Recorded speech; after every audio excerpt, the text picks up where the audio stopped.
Olá! Hoje eu vim te perguntar se você já conhece os três gunas. Então, os gunas, para contextualizar, são três, né, como eu disse, e são as qualidades materiais que unem a consciência espiritual à experiência material, né, ao corpo material. Então, são esses princípios da natureza que mantêm toda a vida constantemente se movimentando, que traz vida a tudo que é material, né? Então, a gente observa essas qualidades em todos os seres. A gente observa essas qualidades no alimento, nas pessoas. Então, quando a gente quer compreender melhor a nossa essência e quando a gente quer também trazer isso para os nossos alunos, né, compartilhar isso com os nossos alunos, alunas, para eles compreenderem também melhor a essência deles, é um aspecto muito importante, né? Compreender, se aprofundar nos gunas, nessas qualidades materiais sutis, para que a gente possa se compreender cada vez melhor, perceber quando a gente está fora de equilíbrio e também compartilhar esses conhecimentos também com os nossos alunos e alunas, né? Então, são três os gunas, como eu falei, né? Essas qualidades materiais sutis, Sattva, Tamas e Rajas. Eu vou falar mais sobre cada um deles, né? Então, só relembrando, uma vez que a consciência ocupa uma forma material, né? Que ocupa um corpo, ocupa um veículo, uma dessas qualidades vai predominar. Então, essa forma material, essa qualidade material que junta, né, a matéria, a consciência mais elevada, se expressa nesses três gunas. Vou falar primeiro, resumidamente, né, vou falar dos três. Então, Tamas traz essa qualidade do estático, da inércia. Rajas já traz essa qualidade da mudança, do movimento, da atividade, processos de transformação, paixão. E Sattva traz as qualidades de pureza, de foco, de estabilidade. Então eu vou aprofundando um pouquinho em cada um e falando sobre as facetas de cada um, né? Então, Tamas, que é relacionado a essa ideia da inércia, pode trazer a consciência, né, a nossa consciência espiritual, quando atrelada à matéria, um aspecto de letargia. Então, Tamas, que é conectada a essa ideia de inércia, de densidade, de escuridão. Quando está atrelada, né, essa qualidade a um ser, essa consciência espiritual atrelada à matéria, pode se manifestar enquanto Tamas. E aí, Tamas pode trazer essa qualidade de letargia, de discernimento meio nebuloso, não muito claro, pessoas que que querem dormir muito nessa qualidade de querer dormir por muito tempo ou de precisar de muitas horas de sono. Então, quando a gente está nesse estado tamásico, é comum que a gente não consiga ou não queira ter acesso ou não consiga digerir conhecimento, né? Buscar conhecimento é algo que uma pessoa tamásica não está muito interessada. Então, quando a gente está tamásico, o tamas, ele suprime as outras qualidades. Então, vai suprimir rajas e sattva. Então, essa sensação, né, de não se importar muito com as coisas, de estar desiludido, desiludida, de estar preguiçoso, preguiçosa, acaba predominando quando o tamas está mais exacerbado, né? Tá em maior quantidade na gente, tá em graus mais elevados. E se você quando você pratica alguma atividade regido por tamas, quando o tamas está predominante na sua vida, a consciência vai ser essa falta de clareza, como se tivesse uma nuvem, uma fumaça na nossa frente. Então a gente acaba negligenciando mais diversas situações, diversas questões. Parece que a gente anda desiludido, com discernimento não claro, afetado. Isso tudo vem do tamas, né? Então, esse é a qualidade que tem a energia mais baixa, né? De mais densidade. Então, um exemplo, né, da pessoa tamásica. A pessoa tamásica, ela não tem muita vontade de fazer as coisas. Por ela ficar em casa, deitada, assistindo séries na internet, é perfeito. Então, normalmente, essas pessoas que estão com a energia tamásica predominante, querem dormir mais tempo, querem ficar na cama mais tempo, acorda tarde, acaba bebendo, né, ingerindo álcool ou outros tipos de drogas para se manter anestesiada. Preguiça também é muito comum, não tem interesse em aprender novas coisas, né, em se envolver em novas atividades. E é bastante difícil, né, mudar esse estado mental que é tamásico, porque é densidade. Então é mais denso, é difícil de trazer movimento para essa qualidade de densidade, de inércia.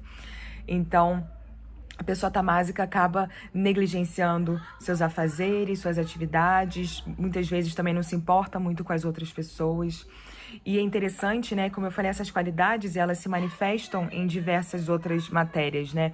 Então, no alimento, por exemplo, o alimento traz essas qualidades também de tamas, rajas ou sátiva.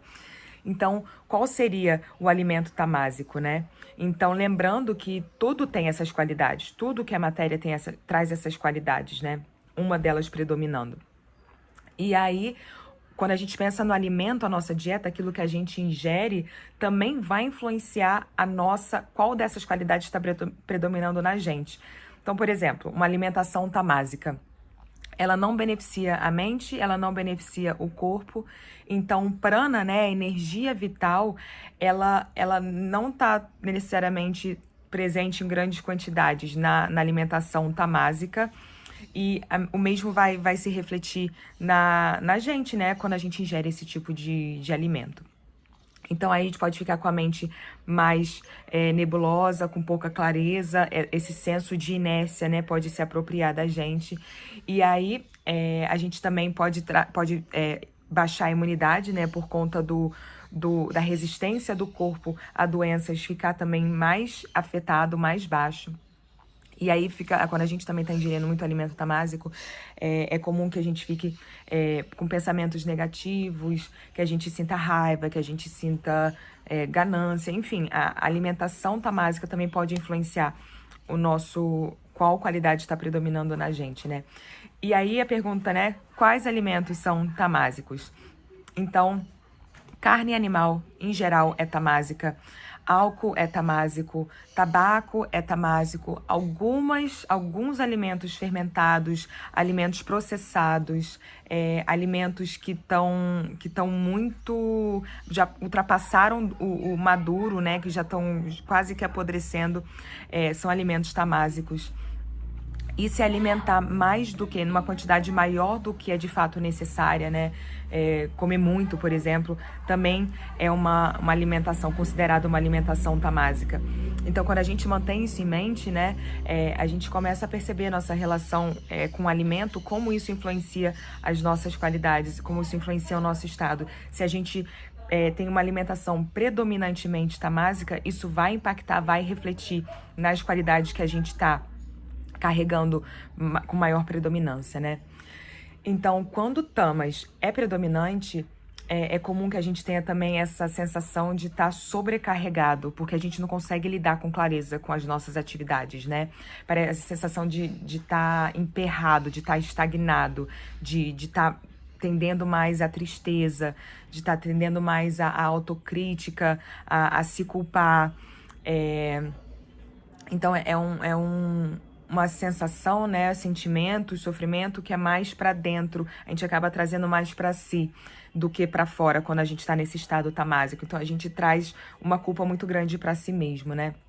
E a gente acaba se identificando mais com o sofrimento, acreditando que a gente é esse sofrimento, em vez de enxergar esse momento como algo passageiro, né? Enxergar a impermanência. E aí a gente pode acabar ficando preso nesse estado, né? Nesse humor, digamos assim, por um período de tempo grande. E aí pode trazer também essa ação, né, de autodestruição, de trazer tudo que é negativo para si. Então, o tamas traz essas qualidades de densidade, de inércia. O alimento também traz essas qualidades. Então, é importante a gente estar atento ao que a gente vai ingerir, ao que a gente está colocando pra gente. E aí, agora a gente vai pro rajas, né? Então, rajas traz essa qualidade da paixão, do movimento, da transformação. Então, é comum quando Rajas é predominante que a gente veja pessoas que se tornam muito materialistas, muito egocêntricas, porque tem essa paixão, né, de conquistar, de ter, muito ligada a questões materiais.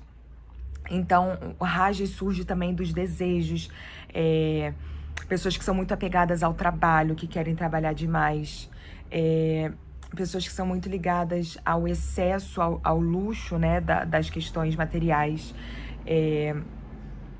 Então, o Rajas a gente pensa muito na ação, no trabalho, no movimento. Então, tudo que tem esse ritmo mais acelerado, né? E aí, quando o Raja está predominante, ele acaba suprimindo tanto Tamas quanto Sattva. Então, quando a gente pensa em Rajas, a gente vê essa ganância, essa atividade, inquietude, porque é movimento, né? Paixão, fazer muitas coisas para si, né? E não necessariamente para o outro. Então é um trabalho muito para si, para mim, eu. É tudo muito voltado para si. E a consequência disso, né? A consequência de atitudes que são muito voltadas para si, acaba sendo eventualmente um sofrimento, né? Então, exemplos de pessoas que estão nesse modo, nessa qualidade rajássica, pessoas que trabalham muitas horas por dia e sentem essa necessidade de estar sempre trabalhando, de estar sempre ocupada, e não consegue parar. Então, é aquela sensação de ser maior que a pessoa que não consegue relaxar, não consegue parar e ficar quietinho. O oposto do tamásico, né? Então, esse seria o completo oposto do tamas. Então, as pessoas que estão nesse modo rajássico, eles são muito apegados aos bens materiais. Então, trabalham muito, então acabam que possuem, né, muitos bens, posses materiais, e se sentem muito apegadas a essas posses. Então, se sente muito apegada a carro, a casa, a objetos em geral, né, celular, o que quer que seja. Então, é uma vida muito ativa, é uma vida que não para, de muito movimento e de egocentrismo, né, de ganância. Então, a qualidade rajássica predominante pode trazer essas questões, né, de egocentrismo, de apego. E aí, a mesma coisa, como tamas, a gente consegue ver também essas qualidades rajássicas no alimento. Então, alimentos, quando a gente pensa na paixão, no movimento, esse calor, né? A gente pensa também nos alimentos que são apimentados, que são amargos, que são azedos, secos, muito sal. Então, tudo isso traz essas qualidades rajas para o alimento. Os alimentos rajássicos também desequilibram, né, essa união da mente e corpo. Então, o excesso de alimento rajássico, eles podem estimular em excesso o corpo, a mente, aflorar as paixões, aflorar os desejos, fazendo a mente mais errática, mais agitada e mais fora de controle, né?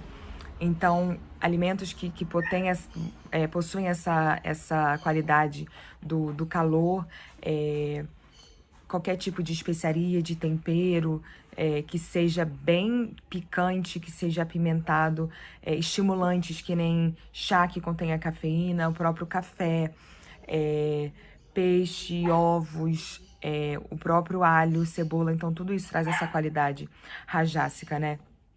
E comer com pressa, se alimentar com pressa, também traz essa qualidade rajássica.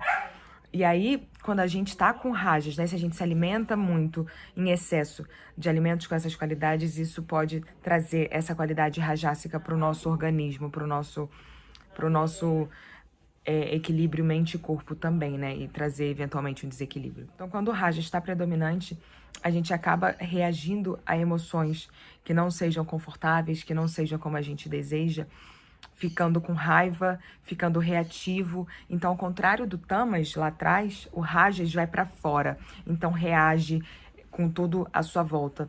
E aí, ao contrário do tamas, né, que traz tudo para si, o rajásico, a pessoa rajásica tem essa tendência de apontar dedo, de colocar a culpa no outro, de de despejar, né, as questões, as insatisfações em outras pessoas, né? Então, as pessoas também que estão nesse modo rajássico predominantemente acabam buscando distração em tudo que é estimulante, né? Em tudo que traga essa conexão com os sentidos. Então, muitas vezes, né, fazer compras, ficar muito tempo nas redes sociais, sexo. Então, tem essa necessidade de buscar estímulos para fora, né, do lado de fora, no mundo externo, para manter esse ritmo agitado, né, para manter esse modo da paixão. E aí, depois de falar de tamas, falar de rajas, a gente vai agora pro sattva. Então, sattva é aquela qualidade que é de equilíbrio, que é de clareza, que é de calma, de tranquilidade, estabilidade. E quando o sattva está predominante, a gente tende a fazer escolhas mais saudáveis, mais benéficas para a gente. Então, a qualidade de sattva traz essa união mente, corpo e espírito de uma forma mais consciente, com bom discernimento. A gente se sente mais alegre, mais conectada, né, com o todo. Então, quando sattva está predominante, ele acaba suprimindo tamas e rajas. E aí a gente se sente mais conectado à nossa sabedoria interna, né? Isso demonstra que sattva está predominante. Então, a consequência, né, dessa qualidade sattva presente, predominante, é que a gente traz pureza nas nossas ações, traz um bom discernimento, um bom julgamento. O conhecimento vem dessa qualidade de sattva, né? Então, quando a gente tá vivenciado, tá presente com essa qualidade sáttvica, a gente tá mais conectado à existência de uma forma geral. Então, um exemplo de uma pessoa que tá com a qualidade sáttvica predominante às vezes é até mais difícil, né, de identificar, de presenciar e detectar, porque uma pessoa que tá com sáttvica predominante, ela é humilde, ela não quer demonstrar que sattva está predominante. Então é interessante, né? A gente vê essas pessoas, né, que se tornaram santas, que se tornaram monges, padres, enfim, lideranças espirituais, digamos assim. A gente consegue perceber que muitas dessas pessoas trazem essa qualidade de sattva, né? E o que pode acontecer também, né? Porque os gunas são qualidades sutis materiais. Então, conforme existe essa dedicação ao trabalho espiritual, pode haver essa transcendência dessas qualidades materiais. Então, gunas são qualidades materiais. Quando a gente transcende, quando a gente mergulha no samadhi, nessa absorção completa em tudo, a gente consegue transcender a ideia dos gunas, né, dessa materialidade, para viver uma vida completamente espiritual, né? Tem-se essa ideia também, quando se atinge o samadhi, né, que seria o oitavo membro, o oitavo passo do caminho, quando a gente pensa lá no caminho óctuplo de Patanjali. Então, quando o sattva está predominante, a gente se torna emocionalmente responsável, a gente ativamente busca clareza, a gente busca uma autorreflexão, busca o autoconhecimento, a gente fica mais atento ao nosso processo de crescimento, ao nosso processo de autoconhecimento, se mantém aberto a atualizar nossas verdades, nossas ideologias, para cada vez estar mais em conexão consigo, em conexão com os outros seres, com um todo. E lida bem com situações que poderiam ser confrontadoras, né? Tem uma clareza, um bom discernimento, uma tranquilidade. Então, há sempre uma busca pela verdade, pela evolução, há sempre essa motivação, né, de também se enxergar, se perceber para além das emoções, né? Então, saber que as emoções estão ali, que todas têm uma função, mas de não se identificar com as emoções. E aí, falando agora da dieta, né? O alimento sáttvico. Qual é o alimento sáttvico? Então, quando a gente está comprometido com a nossa prática, com o nosso caminhar no yoga, a gente busca essa alimentação sátvica, né? Então, essa alimentação é a que a gente quer tentar com que seja predominante na nossa dieta. E vai ajudar, né? Vai dar suporte à nossa prática, ao nosso caminho espiritual, à nossa jornada. Porque o alimento sátvico, ele traz essa clareza mental, ele estimula esse bom discernimento, essa clareza, essa pureza, digamos assim, né, do nosso veículo, do nosso corpo.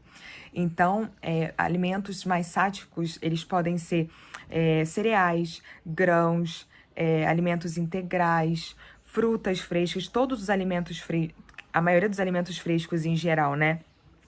Vegetais, legumes, raízes, suco de frutas também, oleaginosas, sementes, chá também, chá de ervas também traz essa qualidade sáttvica. E a alimentação que é feita com moderação é considerada sáttvica, né? Lembrando que quando a gente come com muita pressa, é uma qualidade rajásica. Quando a gente come demais, se alimenta demais, é uma qualidade tamásica. Então, o sattva tá ali no meio, é essa questão do equilíbrio. E aí, né, quando a gente fala nessas três qualidades, como eu falei, tudo tá nessa questão da matéria. Então, como que a gente sabe que a gente tá conseguindo dominar e compreender melhor e trazer melhor os gunas na nossa vida, né? Então, quando a gente atinge e domina todas essas qualidades e compreende, traz esse discernimento, e conforme a gente avança na nossa prática, a gente consegue ultrapassar essas qualidades. E aí é como se a gente estivesse acima dessas qualidades dos gunas, né? Então, como eu disse agora há pouco, os gunas, eles são qualidades materiais. Então, tudo que está ligado à matéria vai trazer uma predominância de uma dessas qualidades, né? E quando a gente avança na nossa jornada espiritual, na nossa jornada no yoga, a gente eventualmente, talvez, consiga ultrapassar essas qualidades, né? E aí a gente acaba enxergando tudo como uma unidade. Então, estar além dos gunas, das qualidades, é estar conectado, viver e enxergar tudo como unidade, como união, como um todo. Então, um ser que já ultrapassou essas qualidades vai enxergar todo ser exatamente igual, tratar todos com igualdade, todos os seres vivos com essa ideia de não haver diferença no sentido de, olha, eu não vou tratar esse ser de forma diferente desse, trazer essa equanimidade na maneira de tratar todos os seres, na maneira de agir, não ficar se sentindo orgulhoso ou cheio de si quando recebe um elogio, por exemplo. Não sentir raiva quando alguma coisa tirar essa pessoa essa pessoa não se deixa tirar do sério, né? Se mantém nesse estado para além dos gunas, né? De equanimidade completa. Então, quando é dito, né, que quando se compreende todos os gunas, todas essas qualidades e se ultrapassa, é assim que a gente acaba agindo, né, de uma maneira muito equânime, tratando todos os seres, sejam amigos, sejam pessoas que você não gosta, que você prefere não conviver da mesma forma, com o mesmo amor, com a mesma equanimidade. Então, tem isso, né, dos gunas serem essa qualidade material, mas também existe a possibilidade deles serem transcedidos, eventualmente ou não. Vai depender dos nossos passos, das nossas escolhas, então isso é bem interessante, né? E é interessante falar que essas qualidades não são ruins, todas têm a sua necessidade, né? Todas são importantes para que o mundo seja o que é. A gente precisa do sattva, que é o equilíbrio, mas a gente também precisa do tamas e do rajas. O rajas traz movimento, O Rajas traz transformação e o Tamas traz esse assentamento, traz o aterramento. Então a gente precisa de todos eles trabalhando, né? Então é importante lembrar que nenhum é 100% positivo, 100% negativo, todos têm, não existe essa ideia, né, de esse é bom, esse é ruim. Então todos têm a sua função no equilíbrio das forças, né, da natureza, da manifestação em todos os seres. Então, quando a gente pensa no Ahankara, né, essa parte do nosso ser, da nossa mente, né, para ser mais específica, que a mente tem 4 instrumentos internos, Ahankara é um deles, que é o ego. O ego no sentido daquela parte de nós que traz essa sensação, não essa sensação, mas essa qualidade de separação. Somos seres separados, diferentes, individualizados em relação àquele outro ser. Então, se não fosse pela Ahankara, todos seríamos a mesma coisa, não existiria diferença de o que sou eu, o que é você. Então, é o que traz o eu, o mim, o que traz essa diferença de eu sou isso, você é aquilo. Então, é o que dá forma, é como se fosse o container da nossa existência aqui nesse momento, nessa vida. Então, é o que traz a nossa capacidade de interagir com os outros seres, porque traz essa ideia de sou um ser individual, apesar de estar conectado com todos, né? Apesar de ser parte dessa unidade. Então, esse senso de ser um ser separado, de ser um ente separado, para fins de individualidade, mas não para fins de egocentrismo, de individualismo. Então é mais essa separação mesmo, na ideia de esse é o meu veículo para essa existência, para essa experiência material desse ser espiritual que sou. Então, quando a gente pensa no Ahankara, para cada guna, a gente tem o Sattva Ahankara, né? Então, quando o nosso ego, o nosso Ahankara, vou chamar de Ahankara mesmo, tá conectado à qualidade Sattva, a gente está bem conectado com a nossa inteligência mais elevada, né? Com a nossa inteligência superior, a gente tem um discernimento claro, a gente tem clareza, a gente age com intenção, a gente consegue estabelecer intenções, consegue agir de acordo com o nosso propósito e se alia e busca situações que vão trazer essa evolução. Então, o Sattva, né, ele é conectado ao nosso Dharma, ao nosso propósito, a qualidades de honestidade, de autorregulação, de sabedoria. Então, quando o Ahankara está com a qualidade sátvica, é que vai trazer esse bom discernimento, né, pra gente. Já quando o Ahankara tá com rajas prevalecendo, vai trazer esse poder de ação, de momentum, né, de movimento. Então, é uma força que traz mudança, é uma força que traz paixão, que traz também agitação, reatividade, pode trazer também flutuações emocionais. Então, tem a sua importância, né, a qualidade rajásica, porque graças ao rajas, o universo, se não existisse rajas, por exemplo, o universo seria estático, não haveria movimento, não haveria mudança, não haveria ciclos, transformação. Então, o rajas, todos os gunas, como eu falei, têm sua importância, né? E aí, o Ahankara, que está tamásico, que é tamásico, traz densidade, traz desilusão, traz esse recolhimento, essa letargia, esse tempo lento, né? Mas também é a força necessária para materialização. Então, para assentar, né? A gente precisa desse peso, da densidade para assentar o movimento. Então, a força tamásica, ela também pode manter por ter essa inércia, né? Também pode manter o Ahankara, né? Esse ser que está conectado com tamas, manter ele com padrões que não são saudáveis, pode trazer essa sensação de estar estagnado, de estar preso numa situação, não conseguir sair, de apego, de inércia, né, como eu falei. Mas quando esse tamas está mais refinado, quando a Ahankara está com a qualidade tamásica mais refinada, traz também esse aterramento, né, essa sensação de centramento. Então, como eu falei, não existe necessariamente essa ideia de negativo, positivo, né? Mas com até o tamas e o rajas, né? Com bom discernimento é necessário e pode ser bem aplicado, né? E muitas vezes os efeitos dos gunas podem ser muito sutis e até difícil de compreender, né?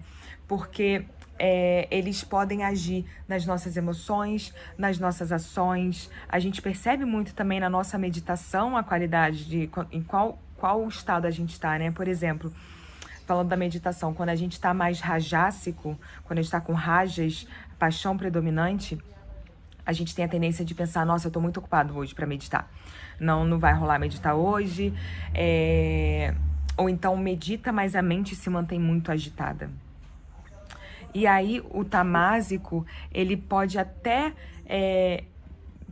meditar, mas não consegue extrair de uma forma legal, de uma forma potente os benefícios da meditação, né? E aí a mente não tá muito clara, os pensamentos não estão muito claros, as emoções, as sensações físicas têm essa sensação de anestesiamento, né? Muito grande. E aí, quando o Sattva está predominante, a gente consegue se conectar com a nossa consciência, né? Não deixando ela ser obstruída pelos pensamentos, pelas emoções. Então, existe um discernimento, né? A gente consegue ter insights maiores sobre a nossa verdadeira essência e se sentir, né, mais conectado, com mais clareza. Então, é interessante também observar que essas qualidades vão se refletir na nossa meditação também. Mas é muito interessante observar como os gunas, né, nos conectam a essa experiência material, como elas oscilam, né, porque também nenhum é constante e é fixo. Tem a lei dos gunas, né, se a gente para pensar nas leis dos gunas, tem duas leis específicas. É a lei da alternância e a lei da continuidade. Então, a lei da alternância fala que os gunas estão sendo... a gente está sendo influenciado, né, o tempo todo pela vida, pelos nossos pensamentos, pelas nossas ações, pelos nossa dieta. Tudo que a gente entra em contato tem essas qualidades, e o que a gente entra em contato, a gente está atraindo essa qualidade pra gente, né?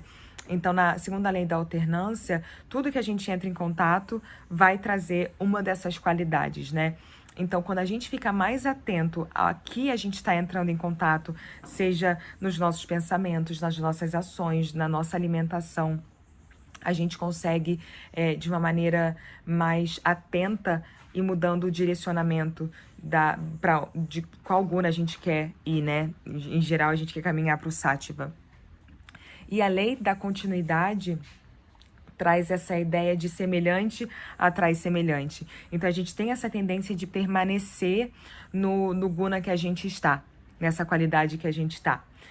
Então, a gente acaba sendo levado para o que a gente está mais confortável, né? A tendência é a gente querer se manter no que é confortável, na zona de conforto.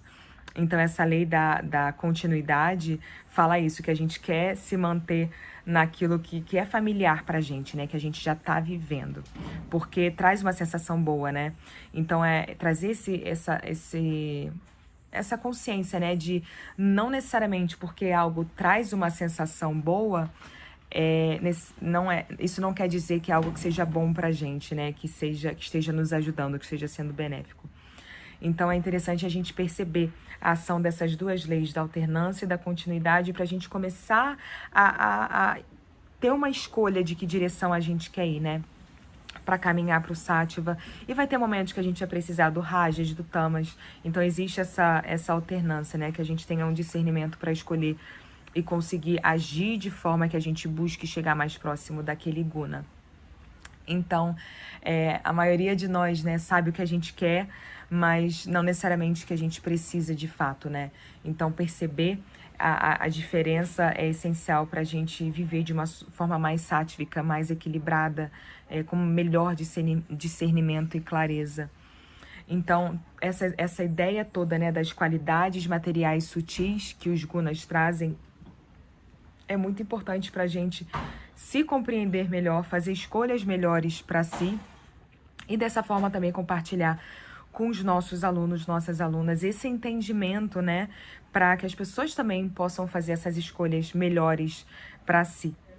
Então, se você tiver alguma pergunta, algum comentário, sugestão, fica à vontade para deixar sua mensagem aqui. Te convido para seguir nas redes sociais e até a próxima. Namastê!